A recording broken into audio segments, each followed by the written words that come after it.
Hoje vamos continuar vendo as promessas que o Senhor fez a Abraão quando da ocasião do seu chamado. Quando o Senhor propôs a Abraão que saísse da terra onde ele estava e fosse para a terra onde o Senhor ia mostrar, o Senhor lhe fez algumas promessas. Vimos ontem, farei uma grande nação, farei de ti uma grande nação.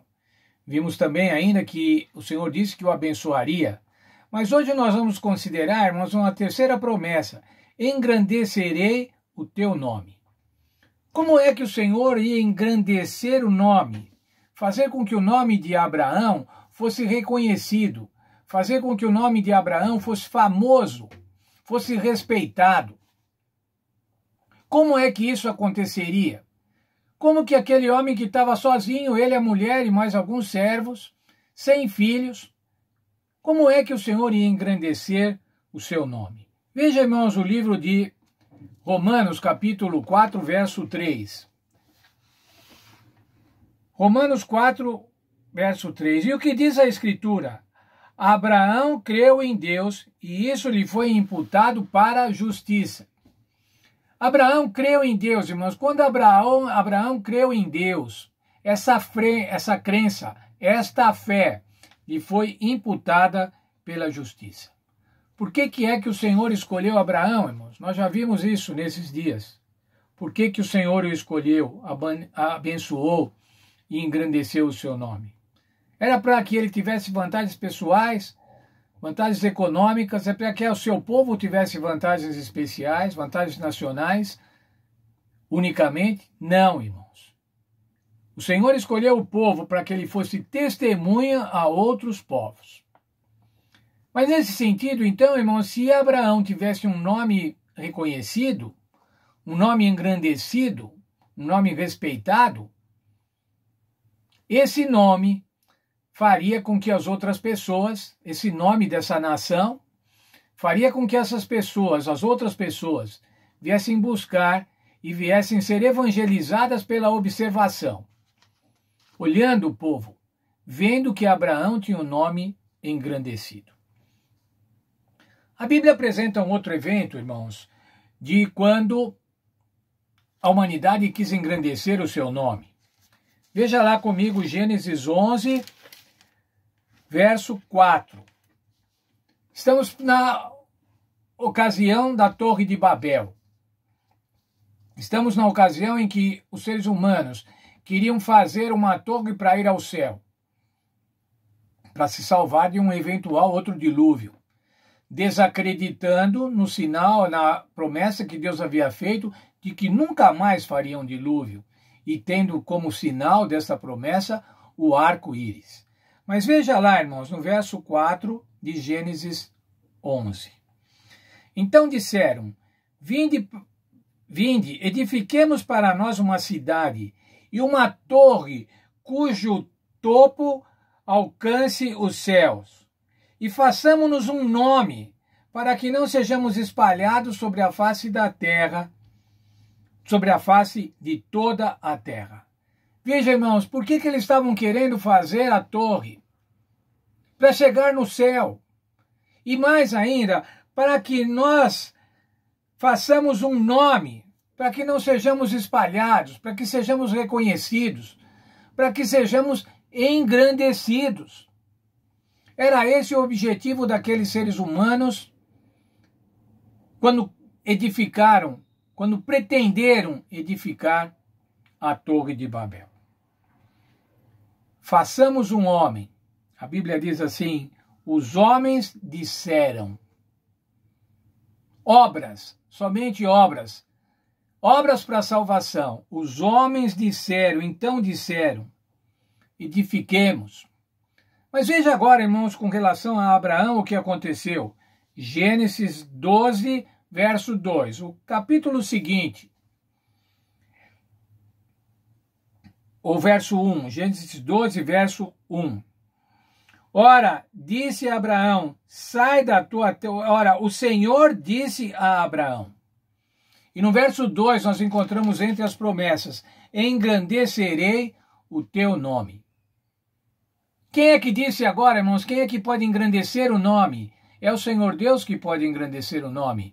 Veja a diferença, irmãos. Uma coisa é graça. O Senhor Deus te chama e te dá de graça a salvação. A outra coisa são obras, irmãos, querer ser salvo pelas obras, ou querer ser salvos pelo cumprimento da lei. Querer ser salvo pelo cumprimento de estatutos, de normas, de códigos, de manuais da igreja, de catecismos. Veja, irmãos, o que Deus propõe é o seguinte: eu te chamo, eu digo para você, vou engrandecer o teu nome. Enquanto aqueles seres humanos lá em Babel estavam pensando, vamos nós engrandecer o nosso nome. A condição, irmãos, para termos o nome engrandecido, a condição para a nossa salvação e para termos a vida eterna é unicamente Cristo Jesus. As obras estão depois, irmãos. Depois que você é salvo por Cristo Jesus, depois que você aceitou pela graça o sacrifício do nosso Senhor Jesus Cristo. Depois disso, a Bíblia diz, tem obras que foram de antemão preparadas para nós, mas são posteriores à salvação. O Senhor Jesus Cristo, irmãos, como eu já disse num dia desses, é a condição necessária e suficiente para a nossa salvação. Não precisa de mais nada para a nossa salvação. O Senhor Jesus Cristo é necessário, é indispensável. E Ele só basta para a nossa salvação, desde que o aceitemos e cumpramos a sua vontade. Temos uma função, irmãos, quando o Senhor nos escolhe.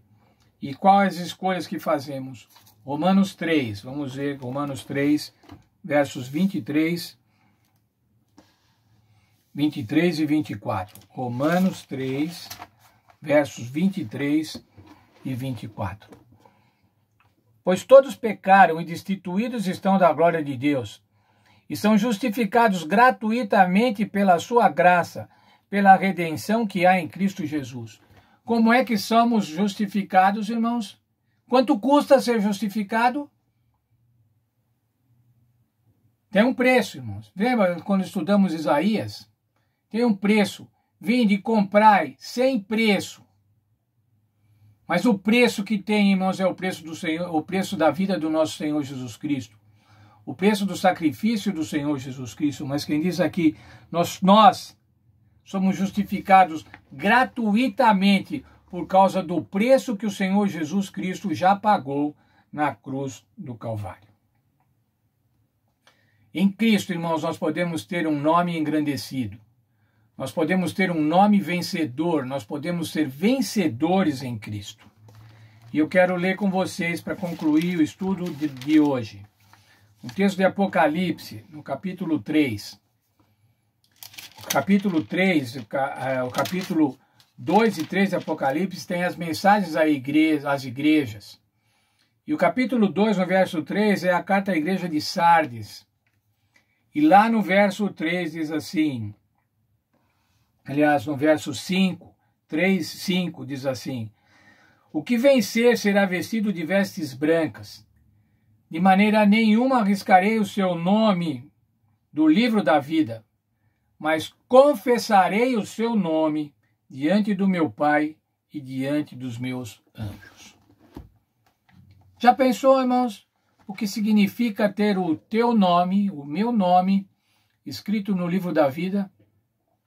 Já pensou, irmãos, o que significa as palavras do Senhor Jesus, dizendo assim, eu não vou riscar o nome dele do livro da vida. Antes, pelo contrário, eu vou testemunhar diante de Deus o Pai o nome deste ser humano salvo. O nome de um miserável como eu, irmãos. De um pecador como todos nós. Mas que aceitamos um dia o sacrifício do Senhor Jesus Cristo. O nosso nome, irmãos, vai ser, pela graça, confessado pelo Senhor Jesus Cristo diante de Deus o Pai. Você já entendeu o que é isso? Você já viu que privilégio? Que coisa incrível, que coisa maravilhosa. Como vimos, irmãos, as coisas que Deus tem preparado são coisas que nunca nós poderíamos imaginar. E essa é uma delas, irmãos. Ter o meu nome tão falho, tão carente, ter o meu nome confessado por Jesus Cristo diante do Deus, o Pai. O Senhor quer engrandecer o nosso nome. O Senhor já fez tudo para poder engrandecer o nosso nome. Nós só precisamos aceitar. Você quer ter, como eu, quer ter o nome confessado pelo Senhor Jesus Cristo? Aceita o sacrifício do Senhor Jesus Cristo. Viva de acordo com a tua vontade e tenha o privilégio de ter o nome confessado diante de Deus, o Pai.